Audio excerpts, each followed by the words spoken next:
and a very warm welcome to you. This is the My Slice of Life podcast, and I am your Highland host, Sharon O'Neill. This is the podcast where we explore the little things that make life rich, weird, and wonderful. If you haven't been here before, this season is all about the folklore of trees and plants, and today we're biting into a juicy topic. Yes, I'm talking about apples. And just before we jump in, I do need to give you a heads up to subscribe because I know a lot of you still aren't doing that. And it's free after all, and it really helps the podcast. And also, don't forget to check out the links in the description for my blog, YouTube channel, and the video version of this episode if you'd prefer to stare at a screen. There's a lot of work there, so it would be great if you'd go and click on a few after you've listened to today's episode. And, of course, I need to give a shout out to Budget Seeds, who are offering my UK listeners 10% off with them when you use the code SO'Neill10. And yes, there is a link in the description for them too. That's budgetseeds.co.uk and use the link SO'Neill10. A big thank you to Budget Seeds for doing that. And I'm sorry if you're in the US or Australia or mainland Europe or anywhere else, but Budget Seeds are for my UK listeners only. But if you know of a great company where you are, tell them to sponsor the show and we'll get you guys covered as well. Right then, it's time to get yourself comfy, get a coffee or whatever else takes your fancy, maybe even a slice of apple pie, and let's get into the folklore of the apple tree. When it comes to apples, they are a symbol of immortality, wisdom, love, health and renewal, among other things. I mean, today we take these apples for granted, but in years past, a tree laden with these ripe fruit symbolised more than just the summer coming to a close. They signalled a time to give thanks for an abundant harvest, to clear out what was no longer needed, and to gather what was available to store up and prepare for the coming winter. The folklore of the apple has positive and negative beliefs associated with it. We've all been told that it is known as the forbidden fruit, with Adam and Eve eating it in the Garden of Eden. The weird part is that the Bible doesn't say it was an apple. It says a fruit. It's now thought it was probably a fig or pomegranate, but the poor apple got the blame. Why? Well, it's most likely down to a linguistic issue, and all these years I didn't even know this. But you see, the Latin word for apple is something like malum, which is the same word for evil. Even in fairy tales, the poor apple has been used for wrongdoing. I mean, who could forget the Brothers Grimm tale of Snow White, when the wicked queen disguises herself and gives Snow White an apple, red and shiny, but laced with deadly poison. But not all apple stories and myths are about temptation. In Norse mythology, apples were a source of immortality. The goddess Eden guarded a magical orchard where golden apples grew. These apples kept the gods youthful and strong, and without them they would age and wither away. Now, I saw several versions of this story, but the gist is that Loki, we all know about him, somehow persuaded Eden out of Asgard and into a wood with the promise of apples even fairer than her own. But when she got to the woods, she was abducted. And without Eden there to guard the magical apples, the gods started to grow old and grey, and they realised that Loki was responsible for her disappearance. So they made her go and bring her back, which he does in the form of a falcon. He finds Eden, turns her into a nut, so he can sneak her out and carry her back to Asgard. In Greek mythology, the apple also has quite the story. The goddess Hera owned a sacred garden with a tree that bore golden apples, and stealing one of them was a task given to Hercules, so that gives you an idea of how precious they were. But for the next story from Greek mythology, I'm going to read you an extract from a site I'll link to in the description. It's actually from a private school in Nicosia in Cyprus. Okay, so it states, probably the most famous of Greek mythology's apples is the apple of discord, which was a golden apple that indirectly started the Trojan War.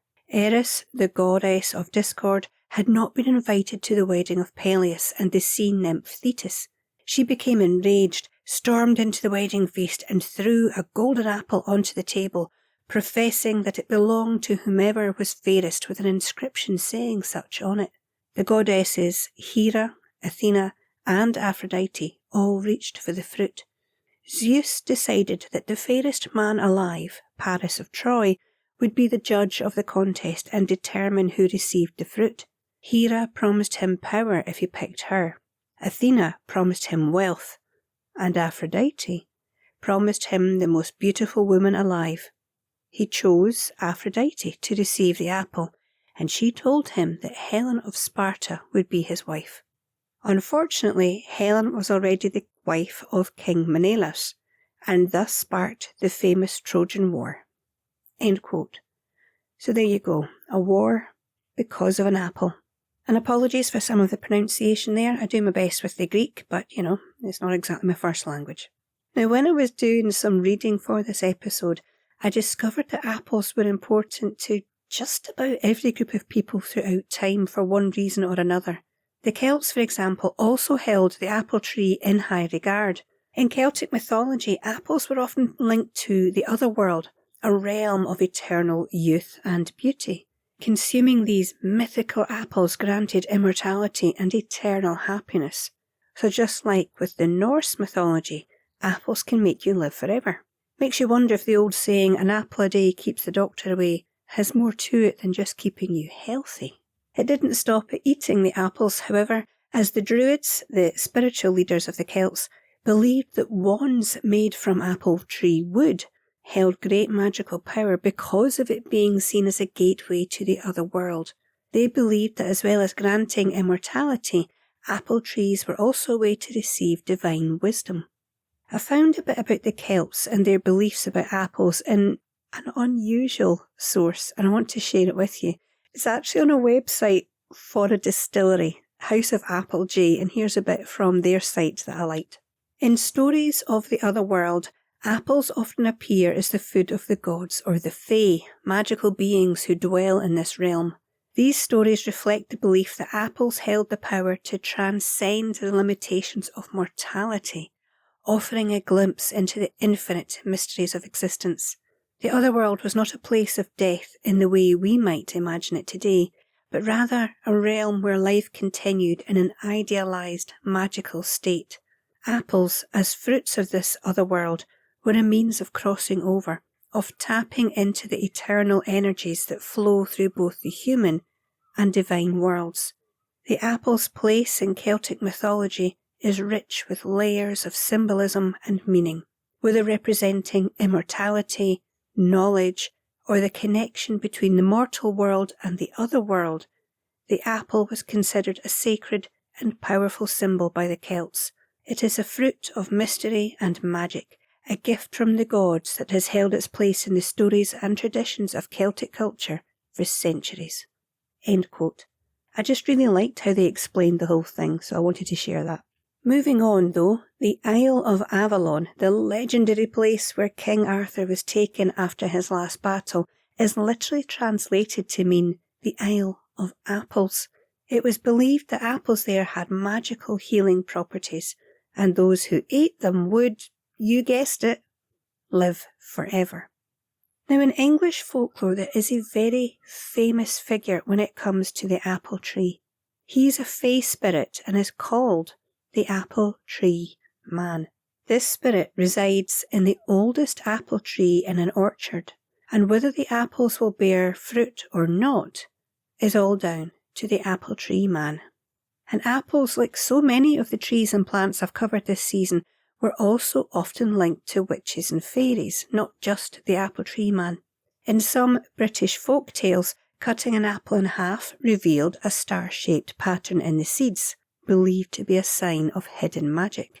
People would leave apples as offerings to fairies or spirits to ensure good fortune. In some areas of the country, gnarled apple trees were even feared, as it was said they belonged to witches or might even be a witch who has transformed herself to hide from danger. Another common belief was that if an apple tree blossomed out of season, it was an omen of death or misfortune. In other areas of the UK, it was said that sleeping under an apple tree could lead to visions or dreams from the other world.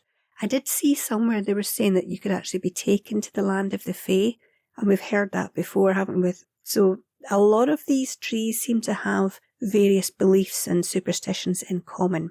In fact, I found a site which has a list of some UK folklore to do with apple trees, which I think you'll find interesting. I don't have them all listed here, but I've got quite a few, so here goes. Never cut an apple tree for its wood. Only burn what has fallen or bad luck will come to your household. Lightning never splits an apple tree trunk because it is protected by all the love it contains.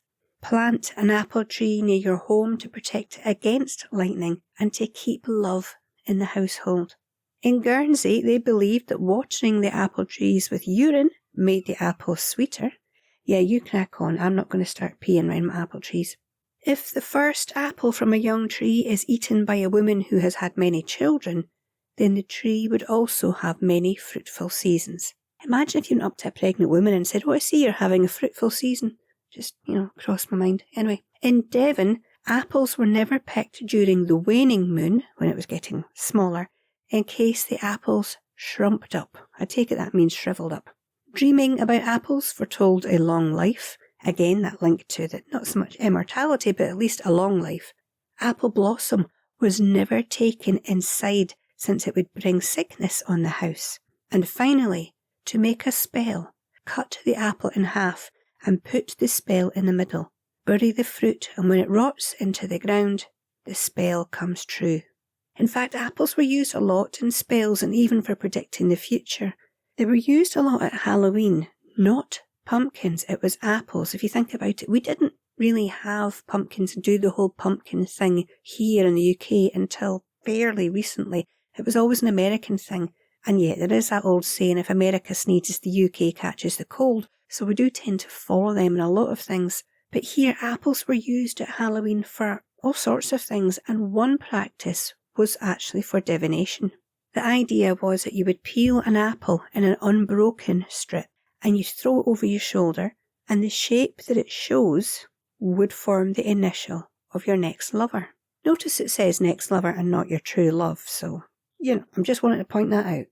And another thing you can do is something I actually remember doing as a kid, and that makes me sound really, really old, and, to our son I am. But here's what you do. You take an apple, it still has the stalk on it, and you recite the alphabet while you twist off the stalk. And whatever letter you reach when the stalk breaks off is the first initial of your future love. And if you want to know what their surname will begin with, you use a bit of stalk to tap the apple while you recite the alphabet again. Whatever letter you reach when the stalk pierces the apple skin gives you the answer. I remember doing that years back when I was a kid. In parts of England where there are lots of apple orchards, there's also the tradition of wassailing. I hope I've said that right. So this takes place in early January, and it involves lots of singing and drinking of cider, toasting the apple trees to ensure a good harvest the following year. As far as I know, in some places that still happens. In Scotland and Wales, there was an old custom of planting an apple tree when a child was born. I don't think it's done so much now, but it was believed that as the child grew, so would the tree, symbolising a strong, prosperous life. That connection again between the apple tree and longevity. The apple tree is one of the most enduring symbols in mythology and folklore, representing everything from knowledge and temptation to love and immortality. Whether in ancient myths, fairy tales, or even more well-known traditions which are still carried out today, the apple tree continues to enchant us. So next time you see or eat an apple, don't just think of lunch. Remember the old tales, the gods, the superstitions, and the magic. So thanks for joining me this week, friends. I really do appreciate you spending some of your precious time with me.